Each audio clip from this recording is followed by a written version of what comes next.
Shalom, shalom bien-aimé, que Dieu te bénisse en ce soir. J'espère que ta semaine se passe bien pour la gloire du nom de Jésus. Amen. Bien-aimé, j'aimerais partager une révélation avec toi. Lorsque je méditais un peu la délivrance du peuple d'Israël hors de l'Égypte, il y a quelque chose qui m'a marqué. Et parfois dans nos combats, nous disons très souvent, je prie, je jeûne, mais je n'ai pas d'exaucement. Je combats, mais je n'ai pas de victoire. Amen. Et je me suis rendu compte que, en fait, quand la Bible dit que nous prions mal, c'est une vérité. Amen. Bien aimé, lorsque le peuple d'Israël est sorti d'Égypte, ce que j'ai constaté, que ce soit avec Moïse, que ce soit avec Josué, à chaque fois qu'ils avaient des batailles, c'est Dieu qui leur donnait la stratégie de combat. Amen.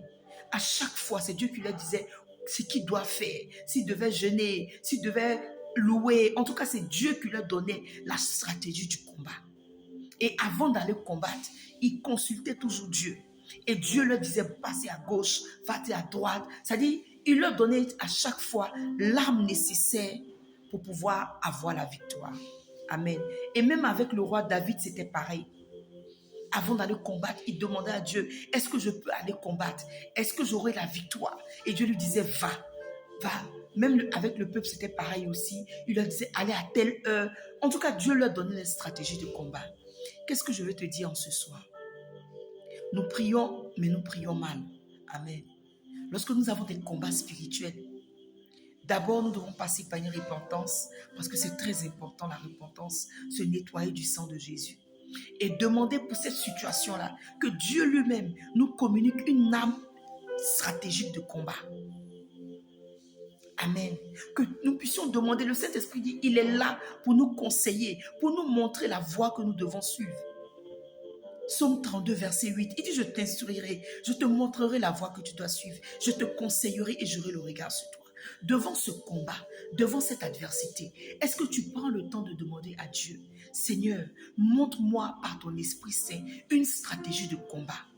Par exemple, j'ai un esprit de mari de nuit. Comment je peux faire pour que cet esprit-là sorte? Montre-moi une stratégie de combat.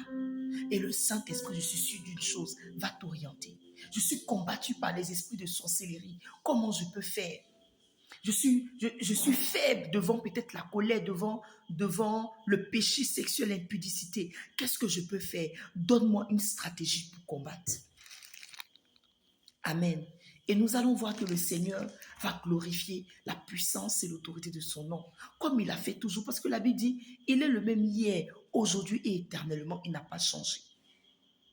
Essayons cette manière de faire. En tout cas, c'est une révélation que j'ai compris. Je me suis dit, mais attends, en fait, c'est Dieu même qui nous donne une stratégie pour avoir la victoire. Amen.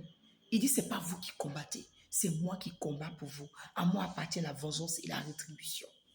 Laissons à Dieu le moyen de nous donner la stratégie de combat. S'il y a des actions même à poser, même que ce soit des actions prophétiques et autres, laissons le Seigneur nous orienter. Peut-être que nous faisons tellement les choses de nous-mêmes, c'est pourquoi ça ne fonctionne pas. Laissons la place au Saint-Esprit. Que Dieu te bénisse en ce soir. J'espère que tu as compris le message et que dans tes stratégies de combat, tu impliqueras Dieu et tu laisseras même Dieu prendre toute la place. Que Dieu te bénisse.